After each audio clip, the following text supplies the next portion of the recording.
It was a turning point that reshaped the course of World War II. The mighty Japanese Navy, once feared across the Pacific, faced a devastating blow that changed everything. But how did it happen? And what led to such a catastrophic defeat? It was a turning point that reshaped the course of World War II. The mighty Japanese Navy, once feared across the Pacific, faced a devastating blow that changed everything. But how did it happen? And what led to such a catastrophic defeat? To understand this monumental event, we have to go back to the early days of Japan's rise as a naval power. In the decades leading up to World War II, Japan transformed itself from an isolated island nation into an imperial force to be reckoned with. Its military leaders knew that in order to expand their influence and territory, control of the seas was essential. This belief drove them to create one of the most advanced and powerful navies the world had ever seen. Japan's naval buildup began in earnest after its victory over Russia in the Russo-Japanese War of 1904 to 1905. This triumph gave Japan its first taste of major power status and inspired a deep sense of national pride. More importantly, it demonstrated the critical role naval power played in achieving dominance over vast distances.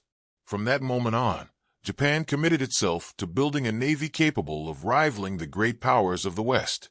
By the 1930s, Japan's naval fleet was second to none in the Pacific. The Imperial Japanese Navy boasted state-of-the-art warships, including massive battleships, heavy cruisers, and some of the most formidable aircraft carriers of the time. Japanese shipbuilders and engineers were pioneers in naval design, producing vessels that combined speed, firepower, and technological innovation.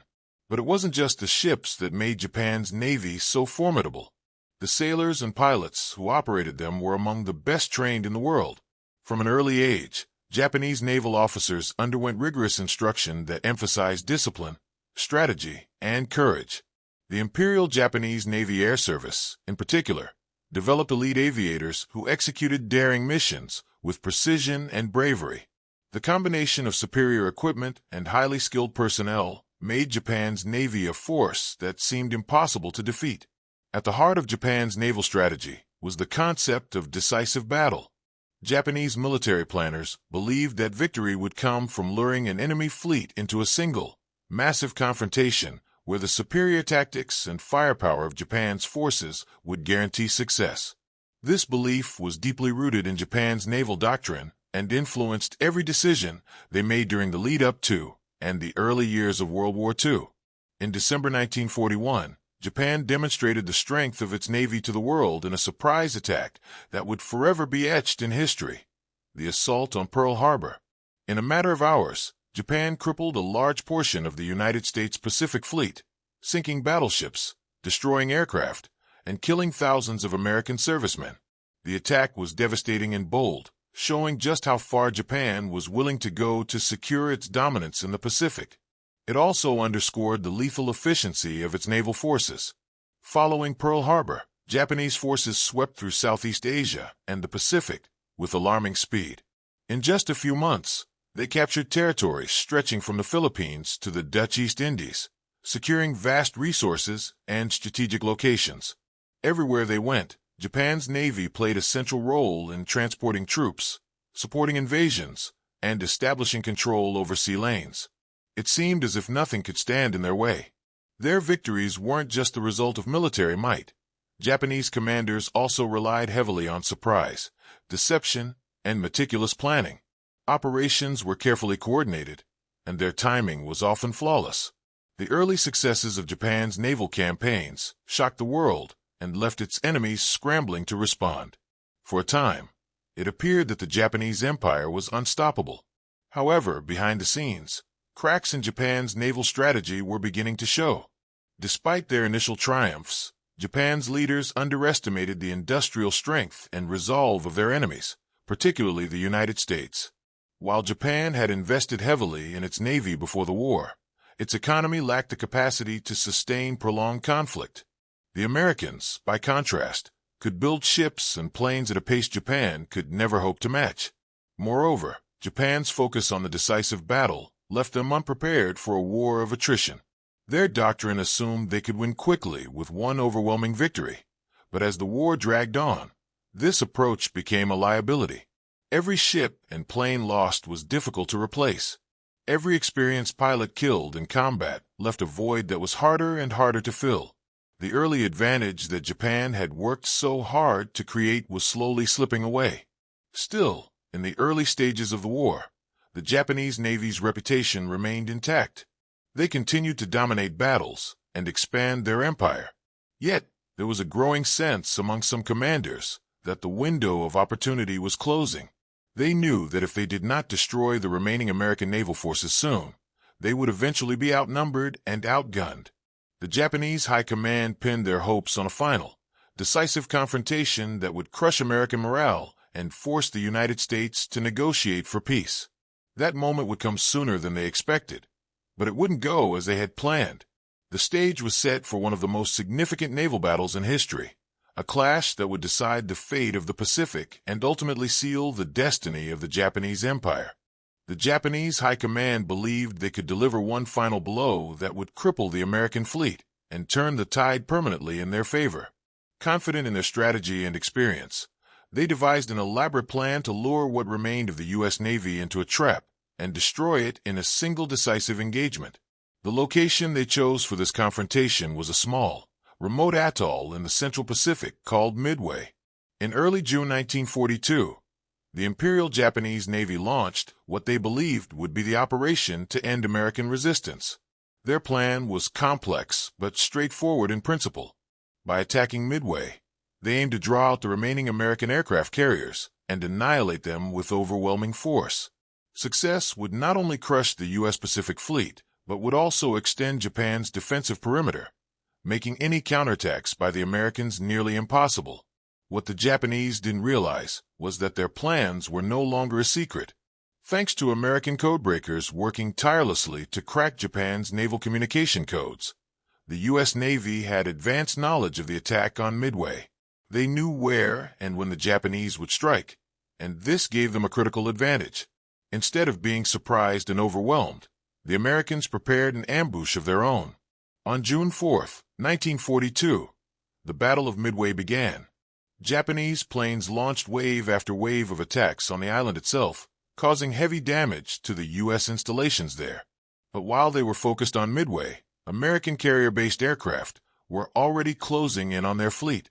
The Japanese carriers, Akagi, Kaga, Soryu, and Hiryu, were caught in a vulnerable position. Their flight decks were crowded with refueling and rearming planes, and their defenses were not fully prepared for an incoming strike. In a sudden and devastating assault, American dive bombers descended upon the Japanese carriers. In mere minutes, 3 of Japan's 4 carriers, Akagi, Kaga, and Soryu, were set ablaze by bombs that ignited fuel and ammunition. Explosions tore through the ships, and they were quickly engulfed in flames. The loss of these carriers was a shocking blow to Japan's naval strength.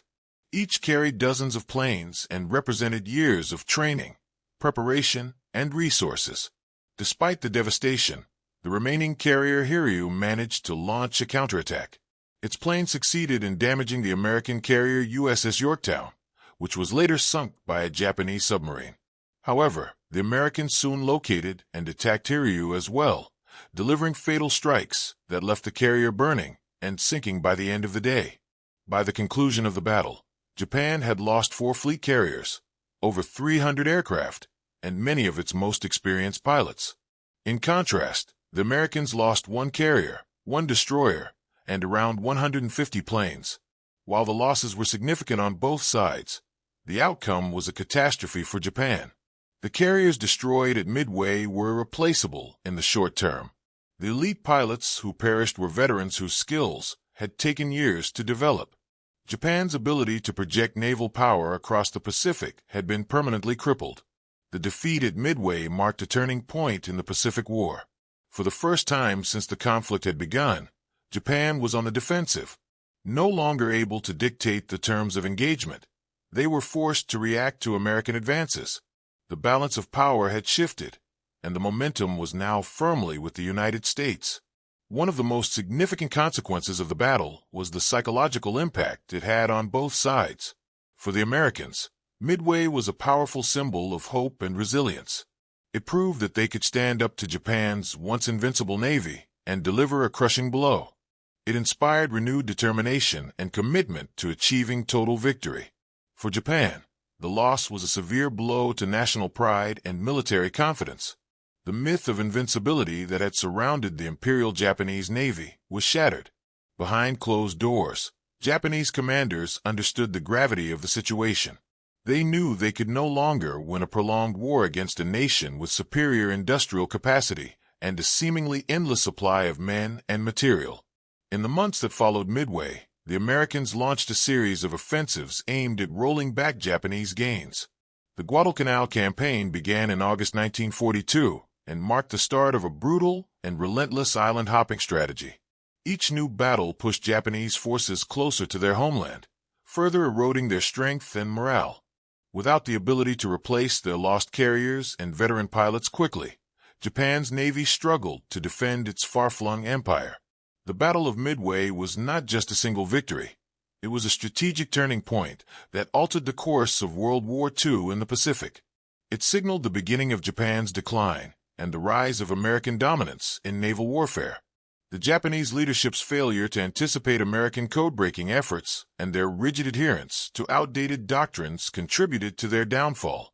The consequences of the defeat would ripple through the rest of the war, leading to even greater losses and, ultimately, Japan's surrender in 1945.